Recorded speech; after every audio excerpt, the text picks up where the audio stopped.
वक्त ज़्यादा नहीं बचा, वक्त बचा नहीं, कम है, मुकाबला सख्त है। ज़ंजानी साहब हैं हमारे साथ जनाब लाइन पे? जी जी, welcome to the show again Zanjani साहब। सो श्रीलंका जीत गया है और नीदरलैंड्स हार गया है। ये सर आपकी कैलकुलेशंस में ऐसे ही था? जी बिल्कुल ऐसे ही था कि श्रीलंका जो है वो आज जीती हुई दिखाई दे रही थी और वो आज जीत गई है। दूसरी जानिब साउथ अफ्रीका जो है वो जीती हुई दिखाई दे रही है और अभी तक मैं देख रहा हूँ कैलकुलेशंस के मुताबिक भी साउथ अफ्रीका ही हावी है और इंग्लैंड के जो है 2 खिलाड़ी आउट भी हो गए। मुझे लग रहा है कि इंग्लैंड और पाकिस्तानियों ने इकट्ठे बैठ के खाना खा लिया और कसम खा ली है कि हमने आगे नहीं निकल मतलब तो बहरहाल आज साउथ अफ्रीका को जा रहा है क्रेडिट जो अभी का करंट मैच चल रहा है उसके अंदर। अच्छा चले, यानी साउथ अफ्रीका आपको अब तक जो मुझे समझ आ रहा है वो अनस्टॉपेबल नजर आ रही है टिल द टूर्नामेंट। ऐसे ही है। एक साउथ अफ्रीका और एक न्यूजीलैंड ये डिजास्टर साबित हो सकते हैं तमाम टीम्स के लिए, तो मैं इनको आगे तक जाता हुआ देख रहा हूँ। चलिए जी, गुड फॉर देम। अच्छा हाफिज साहब, एक वैसे तो ऑफ द ट्रैक थोड़ी वर्ल्ड कप से खबर है but Saqlain Mushtaq has join Multan Sultan, so what do you say about it? देखिए एंडी थे उनके कोच और फीमेल कोच भी उन्होंने रखी है, हमने उस दिन देखिए एंडी उनके कोच थे और मुश्ताक साहब भी थे। मुश्ताक साहब ने फिर मेरा ख्याल अपनी राहें जुदा कर ली थी इनसे, क्या इनका नाम है, मुल्तान सुल्तान से, और अब सकलैन पाकिस्तान टीम के भी कोच रहे हैं। दुनिया के मुख्तलिफ मुल्कों में उन्होंने कोचिंग का तजर्बा उनको रखते हैं। अब देखना ही है कि मुल्तान सुल्तान वैसे टूर्नामेंट में जब PSL शुरू होते हैं तो एक अच्छी टीमों में उनका शुमार होता है। डेटा के ऊपर बहुत ज़्यादा इन्हिसार करते हैं, अच्छे खिलाड़ियों को इंतखाब करने की कोशिश करते हैं, लेकिन अब इस मरतबा इंतज़ामी तौर पर उनकी जो लोग हैं उनमें ख़ासी तब्दीलियाँ आई हैं। तो देखना ही है कि इस मरतबा वो किस सोच के साथ मैदान में उतरते हैं, किन लोगों को लेके आते हैं। प्लेयर्स को सबसे ज़्यादा अहम होती है कि जब आप रिटेन करते हैं ना प्लेयर्स को अपने, तो वो आप किन प्लेयर्स को रिटेन करते हैं। 8 आपने रखने होते हैं, उन 8 खिलाड़ियों में से आपका वही आपका कोर ग्रुप होता है बुनियादी तौर पर, जो आपके अहम फ़ैसले करते हैं या जो आपकी फ़तह या शिकस्त में किरदार अदा करते हैं। जो अहम खिलाड़ी होते हैं वो 8 आपने वापस रखने होते हैं पिछले ड्राफ्ट से। तो अब देखना ही है कि आगे कैसे बढ़ते हैं, किस सोच के साथ उतरते हैं, किन खिलाड़ियों को साथ रखते हैं और फिर क्या टीम तैयार करते हैं। बिल्कुल ठीक है। अच्छा जवेरिया, अफगानिस्तान के साथ पाकिस्तान का मैच होगा तो अब आप तो खैर क्रिटिकली टेक्निकली भी एनालाइज कर सकती हैं, अफगानिस्तान की कौन सी ऐसी कमज़ोरी है जो पाकिस्तान जिसका फ़ायदा उठा सकता है?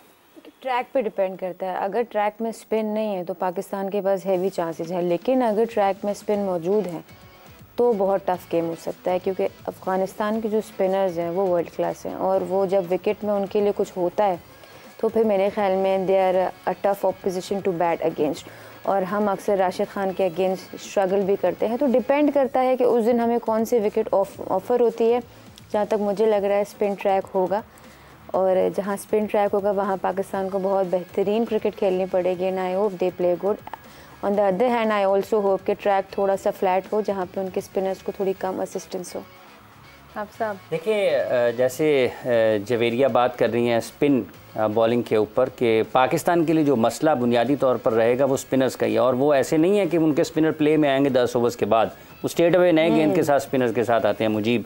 तो आपको पहले गेंद से ही आपकी स्किल्स टेस्ट होनी है, आपका टेम्परामेंट पहले ही बॉल से टेस्ट होना है, आपकी पेशेंस पहले ही बॉल से टेस्ट होनी है, ठीक है।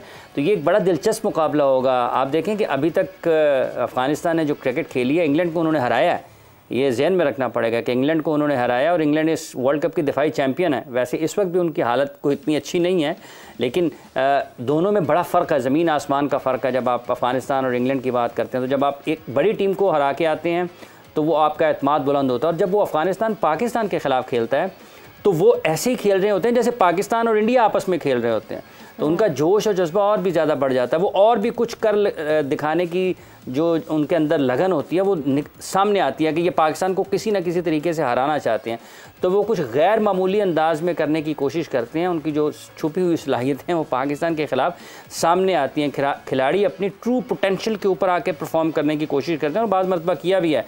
उनके लिए बुरी खबर अफ़गानिस्तान के लिए ये है कि इस मरतबा पाकिस्तान की तरफ से नसीम शाह नहीं होंगे।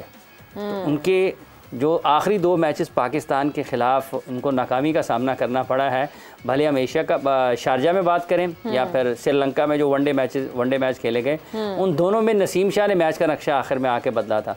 तो ये उनके लिए एक वैसे ही थोड़ी सी उनको एक सुकून का सांस मिलेगा। लेकिन इस वर्ल्ड कप में उनके पास अच्छे बैट्समैन मौजूद हैं, उनके स्पिन बॉलिंग डिपार्टमेंट बहुत अच्छा है। राशिद खान को देखें, नबी को देखें, मुजीब को देखें। अच्छा लगता है आफ्टर पाकिस्तान, हाँ पाकिस्तान क्लिक नहीं कर पाया। प्लेयर्स पाकिस्तान के भी बुरे नहीं हैं, लेकिन हमारी तैयारी जो है ना, हमारी तैयारी वो उतनी अच्छी नहीं थी वर्ल्ड कप के लिए कि जैसे होनी चाहिए थी। और इसकी जिम्मेदारी किसी और पर आयद नहीं होती है, इसकी जिम्मेदारी सबसे ज़्यादा कप्तान पर आयद होती है। देखें, आप 4 साल से पाकिस्तान टीम के कप्तान हैं, आपको ये पता होना चाहिए कि अगर शाहीन नहीं होंगे तो उसकी जगह पर कौन होगा, और अगर शाहीन की जगह पर जिसको देख रहे हैं वो नहीं है तो उसकी जगह पर कौन होगा। नसीम एन मौके पर अनफिट हो जाते हैं और ये किसी भी वक्त हो सकता है। 2003 के वर्ल्ड कप में, चलते वर्ल्ड कप में से शेन वॉर्न को वापस जाना पड़ा था, तो क्या उनकी टीम वो वर्ल्ड कप हार गई थी या उनकी कारकर्दगी ख़राब हुई थी या उनके पास उसका मुतबादल मौजूद नहीं था? ये सारी चीज़ें कप्तान ने देखनी होती हैं। आप अपने बैटिंग ऑर्डर को, अपने बैट्समैनों को मैक्सिमम चांसेस कैसे देने हैं, कैसे आप उनको उनकी सलाहियतों को जांचेंगे। बात आप कर रहे हैं जंजानी साहब, मैं आपसे भी सिर्फ पूछना चाहूँगी, स्पिनर्स का थोड़ा इशू जवेरिया ने भी बताया, हाफिज साहब ने भी बताया। आपके चार्ट के हिसाब से अफगानिस्तान का कौन सा ऐसा प्लेयर है जो पाकिस्तान पे भारी हो सकता है सर? हशमतुल्लाह जो हैं वो काफ़ी भारी रहेंगे, नबी जो हैं वो भी अच्छी फॉर्म में आपको नज़र आएंगे, और राशिद तो वैसे ही अच्छी स्पिन करते हैं। और गालबन उनका एक प्लेयर गुरबाज भी शायद उसी टीम में है। गुरबाज जी गुरबाज। अच्छा, इसके साथ साथ मैं ये बता दूं, कतई कलामी की माजरत चाहती हूँ जनाब, एक और विकेट गिर गई है और 24 पे गिर गई है, तो पत्तों की तरह विकेटें इंग्लैंड की जा रही है। जिस तरह जंजानी साहब ने कहा कि इन्होंने शायद खाना खा लिया है पाकिस्तानी टीम के साथ बैठ के। जंजानी साहब ने शायद की बात नहीं है, ये शायद तो जो है ना वो हिफ्ज़े मा तक़द्दम के तौर पर ले रहे हैं। मेरा ख्याल है इन्होंने कोई सितारा भेजा कि जाके ज़रा चेक करके, ड्रोन उनके ऊपर लगाया हुआ कि ये दोनों इकट्ठे खाना खा रहे हैं, इनके पास पूरे उसके मनाजर मौजूद हैं। धक्के मारते रहते हैं सर आप सितारों को। नहीं जी, बिल्कुल ऐसा नहीं है, बल्कि मैं इकरा से भी कहूँगा कि अपनी एनर्जी को ज़रा हाई करें। अगला मैच पाकिस्तान की फेवर में जाने वाला है, तो अपनी एनर्जीज को हाई कर लें सारे अभी से। मैं अच्छी चीज़ें देख रहा हूँ इंशाल्लाह। सर बस आप सितारे हाई कर दें, हम भी आए हो जाएंगे इंशाल्लाह की ज़ात। अच्छा sir, coming back to that Afghanistan वाला गुरबाज का आप कह रहे थे जंजानी साहब, गुरबाज बिल्कुल इनके ओपनिंग बैटर हैं। बिल्कुल, गुरबाज जो है वो एक गुरबाज, एक नबी और एक हशमतुल्लाह, ये 3 ऐसे बैट्समैन हैं जो पाकिस्तान को टफ टाइम दे सकते हैं। और उस दिन स्पिनर्स जो हैं नो डाउट उनको एक अच्छी पिच मिलेगी, ख़तरा होंगे पाकिस्तान के लिए। और पाकिस्तानी स्पिनर्स जो हैं वो भी अच्छी फॉर्म में रहेंगे, और इवन पाकिस्तान के जो बैट्समैन हैं वो भी मुझे परफॉर्म करते हुए दिखाई दे रहे हैं। बाबर आजम तो मायूस करते चले आ रहे हैं, उन्होंने एक मैच में अच्छा स्कोर किया, लेकिन इस मैच के अंदर बाबर आजम को छोड़ के बाकी प्लेयर्स बहुत ज़्यादा सपोर्टिव रहेंगे और पाकिस्तान को जीत की तरफ लेके जा सकते हैं इंशाल्लाह।